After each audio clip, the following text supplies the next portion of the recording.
Good evening and welcome to the Meshekh Chokhmah shir for Parshas Mishpatim. So the Meshekh Chokhmah refers to two psukim that I'm sure we've all heard parts of and know pretty well, but they differ in a couple of important ways, and he discusses why things changed in between. So in Shemos Chaf Daled Pasuk Gimel, this is referring to Mount Har Sinai. It's not clear exactly when in the sequence of events this happens. It could happen after transmitting the laws of Mishpatim. It could happen at the beginning at the Ten Commandments phase of things. But in either case, Vayavo Moshe came Vayisaper la'ames kol divrei Hashem, and he told the nation all of Hashem's statements. Ves kol Mishpatim, and all the laws. Vayan kol ha'am kol echad, and the whole nation responded in one voice. Vayomeru, and they said, Kol hadevarim asher diber Hashem na'aseh. All the things which Hashem said, we will do. Notice two things. First of all, you're expecting the word venishmah. That doesn't come yet.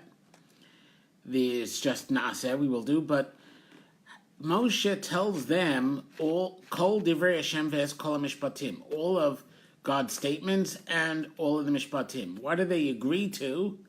Kol hadevarim asher diber Hashem, nothing about Mishpatim. There's no statement there that they agree, the Jews agree to accept Mishpatim.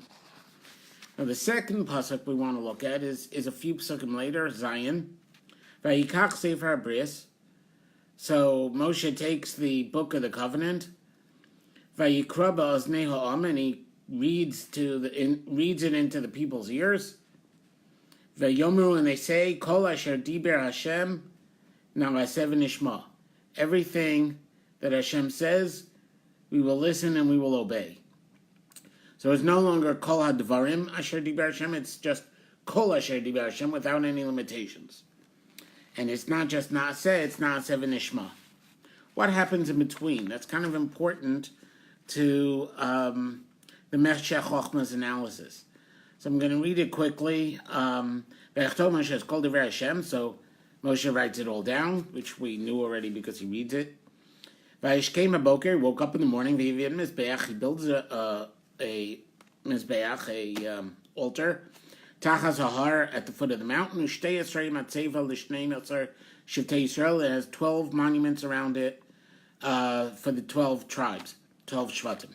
Vayishlach na'arei b'nei Yisrael, and he sends some young men from among the Jews, and they sacrifice ascension offerings, totally burnt, and they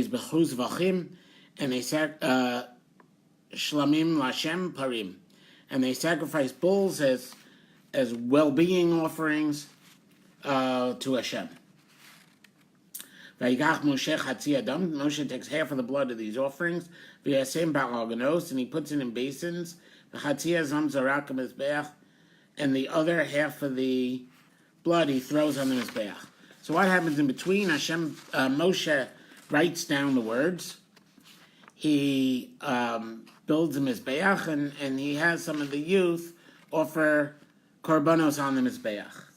Now, with that background, which Meshekh Chokhmah assumes we now have some of it. So let's read what the Meshekh Chokhmah says.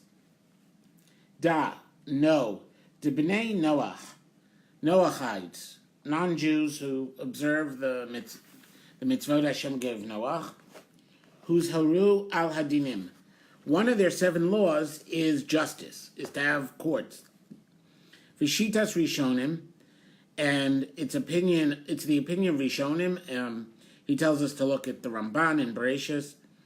Dehun nimusim shadas ha'adam sein aleihem.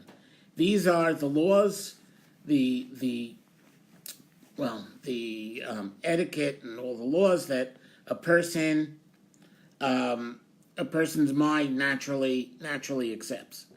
Avalachuf v'lirdot al chukei Torah ugdareha, but to force and to enforce the statutes of the Torah and its limits.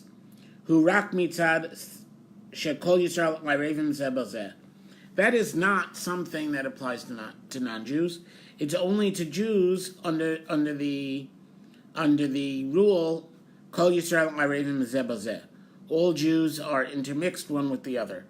Now, I know most people are more used to the version kol Yisrael l'revim zeh lo zeh. All Jews are guarantors one for another.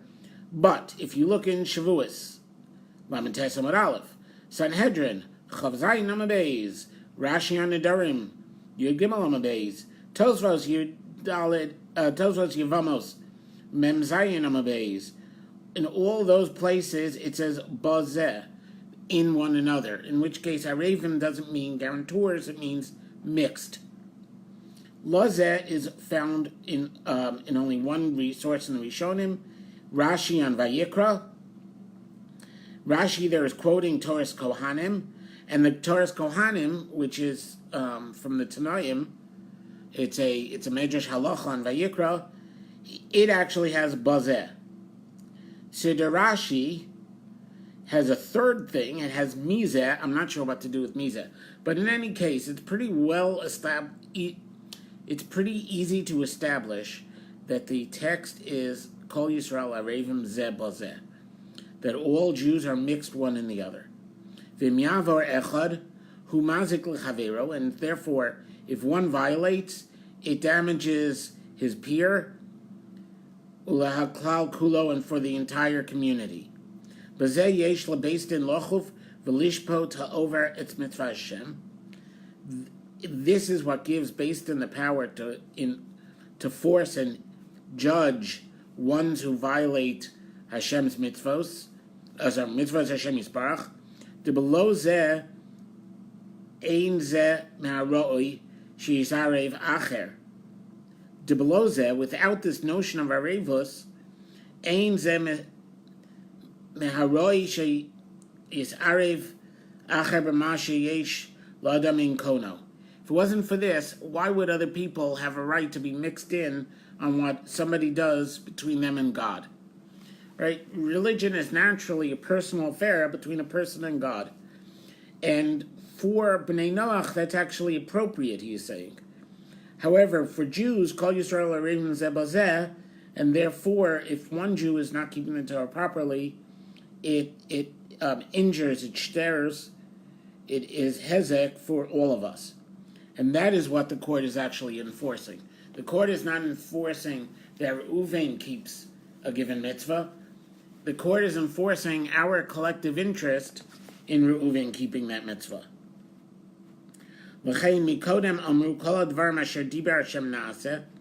Therefore, before these words, we saw in Pasuk Gimel, they said everything which Hashem said, we will do. Kol hadevarim, all the statements which Hashem said, we will do. V'lo kiblu adayim ha-mishpatim. They didn't say the Mishpatim. They only said, right, we pointed that out at the beginning, but some of you came since. Vayisaper la'om es kol diber Hashem es kol Mishpatim. Moshe has told the people all the diber Hashem and all the Mishpatim. But vayam kol echad v'yamru kol hadevarim asher diber Hashem na'aseh. We will do all the dvarim. It doesn't say anything about Mishpatim. And the Meshekh Chokhmah was highlighting this and saying, no, we actually did not accept to do the Mishpatim yet, because there was no role for the courts in the Judaism that we accepted in Pasuk Gimel. It was the personal Judaism that we expect from non-Jews. Aval ki zarak hadam al ha'am, when we have this whole ritual in between with the karbanos, and Moshe takes half the blood and he puts it in basins and he sprinkles that over the Jewish people. Lachnisam b'bris, this brings us into the covenant. U'kamo d'amar b'mechilta Yisro, like the Mechilta says in Yisro. Vayikach Moshe es hadam vayizar kol ha'am. Moshe takes the blood and he scatters on the people. Amar lahem, and he says to them as he's scattering the blood, Harei etem kshurim anuvim tefusim. You are hereby tied together. You are gathered together. So this act was according to the Tanchuma, which again is back in the days of the Tanoim. It is it unified us. It made a bundle out of the Jewish people. We were no longer individuals. We now have two roles: a role as an individual and a role as part of the communal entity. V'zeh Sefer HaBris shekarsu kol Yisrael yachad, and this is the Sefer HaBris that he's talking about, that Moshe writes before the sprinkling and reads to us after the sprinkling. This is the bris. It's a national element to the covenant that first starts now in this week's parsha. V'chein amru, and therefore after the sprinkling of the blood and hearing the Sefer Bris, we say kol asher diber Hashem without any qualification. Na'aseh venishmah. There's no limitation. Bein hadevarim, both the devarim which he said, bein Mishpatim na'aseh, also the laws. Sha'over mitzvot Hashem hu geder ben adam l'chavero, because violating one of Hashem's mitzvos is not only a sin bein adam l'malkom, between a person and God, but also bein adam l'chavero, between a person and other people, shemazik la'klal, because it brings down the whole community. V'dok. In fact, there's a Rabbeinu B'chaye that says that this is why when Achan takes, only one person took spoils from the city in the days of Yoshua, and the entire nation is punished. And the first attempt to take Ai fails. Why? Because one person sinning means that the community sinned. As a corporate entity, we sinned, and therefore we did not merit the conquest of Ai as rapidly as in the other cities. It took two attempts, one before Achan's was identified and one after the sin is expunged. So this is all I wanted to point out, is that the Meshekh Chokhmah is clear that Na'aseh venishmah, this extra idea that Hashem praises so much, he doesn't actually discuss the Na'aseh venishmah part, but he does point out that the second acceptance is a national acceptance, and that is why it's broader than the first one. I want to add what this implies in terms of the difference between Na'aseh, we agree to do, and Na'aseh venishmah, we agree to do and to understand, to hear, to accept. That this second piece is part of the Sefer Bris. It's part of the national covenant. It's not part of the personal Noahide type religion. It's the new layer that we're getting now of a national religion.